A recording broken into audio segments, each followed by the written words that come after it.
behind the Arab Spring, but democracy is being thrown aside. I got to tell you, Mohammed Morsi, before the peace treaty or the ceasefire that they came to agree on, before it seemed like he was going to side with the Hamas, with the Palestinians, and somehow he came through. First of all, the most important thing he did is he declared the Egyptian Israeli peace treaty or treaty in effect and strong, and that really told the world that Egypt is going to continue to be a good ally. He's getting pushback from his people because he kind of declared himself, czar or pharaoh or whatever the heck he is. He wants sweeping power, which he'll have to deal with. But I have to tell you, for me, Egypt is the most important piece of the puzzle in the Middle East.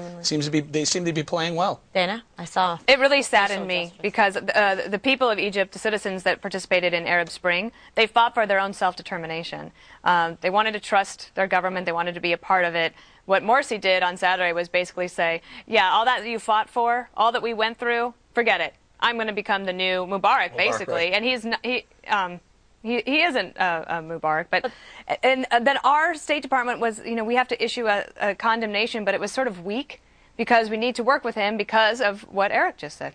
Any difference between Mubarak and Morsi? Yeah. Number one, well, Mubarak at least had an understanding that the West is his key to prosperity, number one. Morsi has no leadership experience, period, and he had the clumsiest collaboration of powers I've ever seen. God has made me the captain of this ship. Therefore, I'm not listening to the judiciary. That's a joke. On top of that, we cannot pretend that our money is keeping them afloat. The minute we pull our money out, we lose leverage, and Iran steps right in. Nice, though. Right, they're playing nice. But what he's doing right now is horrendous, and I'm so heartened to see people rise up and step on and step in front of him for this. I'm rooting for the military. I like the military. We train the military. I want them back in charge. We got to go to Susan Rice. The Muslim Brotherhood is not in favor of a lot of what Morsi's doing here, by the way. I don't think they want to see this go back to a Mubarak kind of situation. Is that why the riots got canceled, do you think, today? Yes, I think it was, sure. All right, let's talk about another developing issue, which is Susan Rice and whether or not she's going to face some opposition if she, in fact, becomes Secretary of State. Interesting that she blamed the intel community on this day before Thanksgiving, saying that she relied solely and squarely on information from the intel community, and now it looks like some of the GOP senators are pushing back against her potential nomination or saying that it's going to be okay, Bob. They might support her. I think they probably will support her in the end because I think she really did take the intel community's talking points and went on the air with them. She had no idea that all this other stuff was going on. Now, maybe she should have, but she took what she had available to her, which was the national security brief, and that's what she used.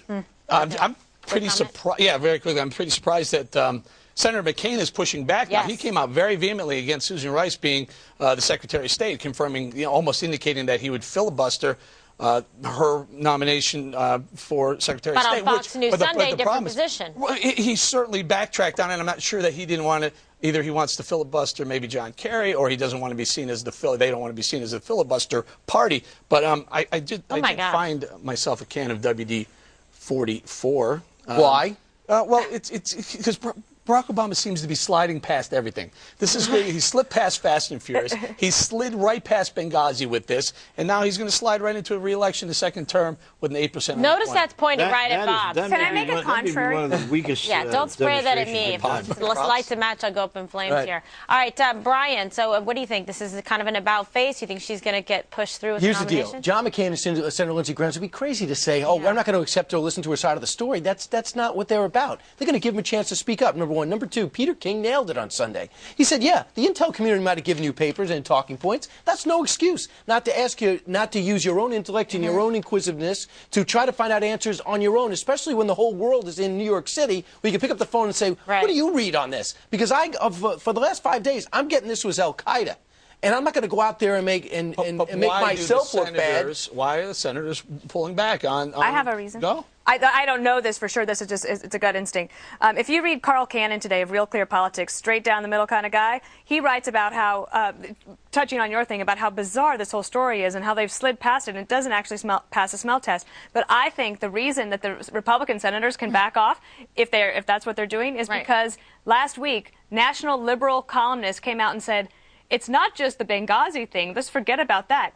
She does not deserve a promotion based on performance. And so I think if you have that, then if you have that on the left, then on the right you can let go a little bit. Guys, real quick, I want to bring this up because this is an interesting development. Mr. Nakula, who's 55, is the Coptic Christian who was jailed for 2 months for making that film, expressing his freedom of expression. Is not backing down on it at all, in fact, and even cited the 2009 massacre at Fort Hood, Texas, as a prime example of the violence committed under the sign of Allah. But what do you make of his comments, Eric? Very quickly, I think this guy is probably of the most disrespected or one of the worst treated human beings in America in the last, I don't know, 5 or 10 years. I can't believe what they did to him. I think good for him, and shame on Hollywood, who would stand up for anybody else for their First Amendment rights, and shame on the ACLU, who didn't come out and defend him right away. Very good point. They were silent. And I'm just shocked. He's a horrible movie producer, but in terms of someone who sticks by what he believes in, he should be given a pat on the back. He's got and a team of bodyguards. And he's got the same first name as last name.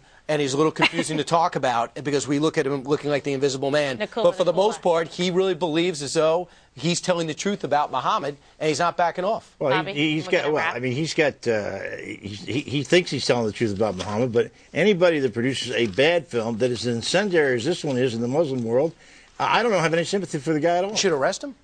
Oh. No, that should not happen in America. It's very chilling. I think I'm just a little bit worried about his safety. The arrest was a mistake, but on the other hand, I don't think that this guy ought to be applauded for anything that he did. It was great. He put together a violently bad film, but it's his absolute constitutional right. But it's his constitutional right in this country to express his First Amendment rights. Yep. This is America.